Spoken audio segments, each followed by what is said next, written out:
পহেলা বৈশাখে ঘরে বসে থাকার কোনো প্ল্যানই ছিল না, তাই আজকে হঠাৎ করেই সাজুগুজু করে বেরিয়ে পড়লাম ঘুরতে। ঘুরতে গিয়ে যে এমনটা হবে এটা সত্যিই আমি আশা করিনি। চলুন তাহলে আপনাদের সাথে শেয়ার করি ঘুরতে গিয়ে আমাদের সাথে কি ঘটলো। চলুন তাহলে আজকে পহেলা বৈশাখের সন্ধ্যের গল্পটা আপনাদের সাথে শেয়ার করি। সো হ্যালো এভরিওয়ান, সবাই কেমন আছেন? আশা করছি সবাই খুব ভালো আছেন। চলে আসলাম নতুন একটা ভিডিও নিয়ে। আজকের ভিডিওটা পহেলা বৈশাখের ভিডিও। আজকে আমরা চলে গেছিলাম বেকুটিয়া নদীর পাড়ে। বেকুটিয়া নদী মানে কচা নদীর পাড়ে। সেতুটার নাম যেহেতু বেকুটিয়া, তাই আমি বেকুটিয়া নদী বললাম, কিন্তু ওটা আসলে কচা নদী। এটা জালকাঠি আর পিরিজপুরের মাঝামাঝিতে অবস্থিত। আমাদের রাজাপুরে যেহেতু সেরকম ঘোরার কোনোই জায়গা নেই, আমরা ছুটি পেলে বা সময় পেলে অবশ্যই বেকুটিয়া সেতু অথবা গাবখান সেতু ঘুরতে যাই। আজকে যেহেতু সন্ধ্যের পরই বের হলাম, তাই ভাবলাম দূরে কোথাও না গিয়ে বেকুটিয়া সেতুতেই ঘুরে আসি, কারণ গাবখান সেতুতে অলরেডি অনেকবার যাওয়া হয়ে গেছে। তাছাড়া বেকুটিয়া সেতুর নিচে একটা পার্কও আছে, যেখানে বাচ্চাদের খেলারও ব্যবস্থা আছে, বসার ব্যবস্থা আছে, আর টুকটাক দোকানপাটও আছে, আর মেলার মতো কিছুটা একটু বসেও, যার কারণে চলে গেছিলাম আজকে। ওখানে আমরা সন্ধ্যের পরই গেছিলাম। ওখানে গিয়ে বেশ ভালোই লাগে। ওখানে যাওয়ার পর শুরুতে আমার এই জিনিসগুলো চোখে পড়লো, একদম গ্রামীণ ভাইব দেখে মনে হলো। দেখুন কি সুন্দর না জিনিসগুলো। আমি এখান থেকে 3টে জিনিস কিনেছি, ভিডিও শেষে অবশ্যই দেখাবো। অবশ্যই একটু পরে আপনারা দেখতে পাবেন আমি কি কি কিনলাম। দামগুলো মোটামুটি ভালোই ছিল, খারাপ একদম ছিল না, অতটা সস্তাও ছিল না, কিন্তু জিনিসগুলো দেখে ভালো লাগলো। ওই যে কথায় আছে না, শখের তোলা 80 টাকা, যেটা হয়েছে আমার অবস্থা। এগুলো দেখলে না আমি না কিনে আর সেখান থেকে আসতে পারি না, তাই শুরুতেই এগুলো কিনে নিলাম, যদি যাওয়ার সময় খুঁজে না পাই বা যাওয়ার সময় যদি এগুলো না থাকে, যার কারণে আগে ঢুকেই এগুলো নিয়ে নিলাম। তারপর আমরা এক জায়গায় একটু বসলাম, বসে প্রথমে ফুচকা অর্ডার করলাম, তারপর চটপটি, আর আমার ছেলে আবার চিকেন ফ্রাই খাবে, সেটাও অর্ডার করছিলাম। প্রথমে আমরা ফুচকা খেয়ে নিচ্ছিলাম। এখানকার খাবার দাবার অত বেশি ভালো না, আবার অত বেশি খারাপও না, খাওয়া যায় মোটামুটি ভালোই। তবে আজকে যেহেতু অনেক বেশি গরম ছিল, তাই বেশি পরিমাণে খাওয়া যায়নি, তাই আমরা এখান থেকে এক প্লেটই অর্ডার করছিলাম, যে যেটা খাবে সেটা।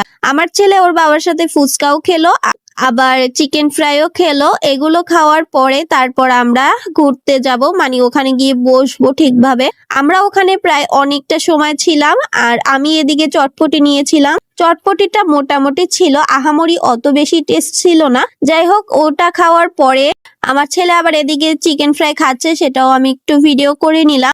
আচ্ছা, আপনারা পহেলা বৈশাখে কে কোথায় ঘুরতে গেছেন সেটা কিন্তু অবশ্যই কমেন্ট করে জানাতে ভুলবেন না। এই তো আমাদের খাওয়া দাওয়া শেষ, এখন আমরা নদীর পাড়ে চলে আসছি। দেখুন এখানে অনেক বেশি বাতাস, আপনাদেরকে বোঝাতে পারছি না আমি। এখানে আসলে না আর যেতে ইচ্ছে করে না। আমরা ওখানে 3-4 ঘন্টার মতো ছিলাম, সব মিলিয়ে আসা যাওয়া মিলিয়ে 3-4 ঘন্টাই ছিলাম ওখানে। অনেক অনেক বেশি বাতাস। আমার হাজবেন্ড তো এখানে রোজই মনে হয় আসে, আমাকে না নিয়ে একা একা আসে বন্ধুদের সাথে। এখানে আসলে নাকি তার আর যেতে ইচ্ছে করে না, কারণ এখানে অনেক বেশি বাতাস। আর যাবেও বা না কেন, সারাদিন এত পরিমাণে কারেন্টে বিরক্ত করে, কি আর করবে। কারেন্ট না থাকলে তো দোকানে বসে কাজও করা যায় না, আর তাছাড়া কারেন্ট না থাকলে সেভাবে তো কাস্টমারও আসে না। দোকানদারি না করে বন্ধু বান্ধব নিয়ে বাতাস খেতে চলে আসে। এই তো আমাকে দেখুন, আমার চুলগুলোর অবস্থা কি হচ্ছে, মানে বাতাসে চুলগুলো পুরো এলোমেলো হয়ে যাচ্ছে। এখানে আমি অনেকটা সময় ছিলাম বসে, খুবই ভালো লাগলো। যাওয়ার পথে আমরা আবার ওখানে বলেছিলাম না অনেক দোকানপাট আছে, ওখানে একটা মাটির দোকানও আছে, ওখানে ঢুকে পড়লাম। গতবারও এসে এখান থেকে অনেক কিছু কিনে নিয়ে গেছিলাম, আপনাদের সাথে শেয়ার করিনি যদিও, কিন্তু আজকের ভিডিওটা আপনাদের সাথে শেয়ার করছি। আমি এখান থেকে অনেক অনেক কিছু কিনে নিয়েছি, প্রায় 400-500 টাকার জিনিস কিনেছিলাম। এখানে আসলে না আমার মাটির জিনিস না কিনে এখান থেকে যাওয়াই হয় না। এত এত সুন্দর সুন্দর জিনিস থাকে না এখানে, এগুলো না কিনে আমি না যেতেই পারি না। এখানে জিনিসগুলো যেরকম সুন্দর আর দামেও মনে হয় একটু কম, অনেক সুন্দর সুন্দর আর ইউনিক ইউনিক জিনিস আপনারা এখানে পেয়ে যাবেন। বেকুটিয়া সেতুতে যারা না এসেছেন তারা অবশ্যই আসবেন, আর বেকুটিয়া সেতু ঘুরতে এসে অবশ্যই বেকুটিয়া সেতুর নিচের পার্কটাতে অবশ্যই আসবেন, আর এই দোকানটাতেও আসবেন। এই দোকানে দেখুন অনেক অনেক জিনিস পাওয়া যায়, যেগুলো আপনারা অনেক কম দামে এখানে পেয়ে যাবেন। কারণ আমি জালকাঠি থেকে যখন মাটির জিনিস কিনেছিলাম, অনেক বেশি দাম নিয়েছিল। আপনারা যদি কখনো বেকুটিয়া সেতু ঘুরতে আসেন তাহলে অবশ্যই এখানে আসতে পারেন। এখানে আসলে আপনারা কম দামে অনেক অনেক ভালো ভালো ইউনিক ইউনিক জিনিস কিনতে পারবেন। এই তো আমার জিনিসগুলো প্যাকেট করা হয়ে যাচ্ছে। জালকাঠিতে আমি যতগুলো জিনিস কিনেছি তার সবগুলোর দামই আমার কাছে বেশি বেশি রাখছে। এখান থেকে আমি এতগুলো জিনিস কিনলাম, অত দাম কিন্তু পড়েনি। কিন্তু জালকাঠি থেকে এটার একটার দাম আমার কাছে অনেক অনেক বেশি করে টাকা রাখে। কি বলবো, আমি আর কখনো জালকাঠি থেকে অন্তত মাটির জিনিস কিনবো না। যাই হোক, এই তো দেখতে পাচ্ছেন আমার জিনিসগুলো প্যাকেট করা হয়ে যাচ্ছে। আমি এদিক থেকে এক একটা করে জিনিস পছন্দ করছিলাম, আর আপনাদের দাদার মুখটা দেখার মতো ছিল, কারণ সে একদমই পছন্দ করে না বাজে খরচ করা। কেনাকাটা হয়ে গেছে। আজকের আমার ভিডিওটা আপনাদের কাছে কেমন লাগছে অবশ্যই কিন্তু কমেন্ট করে জানাতে ভুলবেন না, আর যাওয়ার আগে অবশ্যই আমার চ্যানেলটা সাবস্ক্রাইব করে যাবেন। এদিক থেকে আমার কেনাকাটা করার পর আমার ছেলে বলতেছে, তুমিই তো সবকিছু কিনলে, আমি তো কিছুই কিনলাম না। তারপর আবার তাকে একটা লেজার লাইট কিনে দেওয়া হলো। সেই লেজার লাইটটা কিনেই অনেক বেশি খুশি। যাই হোক, এখন আমরা বাসার দিকে চলে যাব। এখন প্রায় 10:30টার মতো বাজে। এখন আমরা বাসার দিকে আস্তে আস্তে রওনা দিয়ে দেব, কারণ অনেকটা পরিমাণ রাত হয়ে গেছে।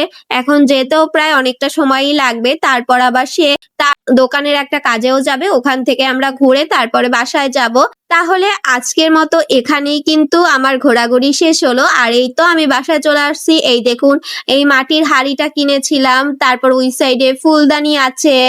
এটা হচ্ছে লবণদানি, মানে লবণ রাখে যেগুলোর ভিতরে। একটা বাটি আছে। তারপর ওই যে চৌকো একটা, কি বলকে, চৌকো একটা বাটি আছে। তারপর ওই যে দেখতে পাচ্ছেন ফুলদানি। তারপর কিনেছিলাম আমি কুলা, ঝুড়ি 2টা, আর কুলা কিনেছিলাম, আর একটা কচ্ছপ কিনেছিলাম। সেটা না ভিডিও করতে ভুলে গেছি। নেক্সট টাইম কোনো ভিডিওতে আমি আমার কচ্ছপটা শেয়ার করে দিব। যাই হোক, আজকের মতো তাহলে এখানে বিদায় নিচ্ছি। সবাই ভালো থাকবেন। সবাইকে শুভ নববর্ষের অনেক অনেক শুভেচ্ছা।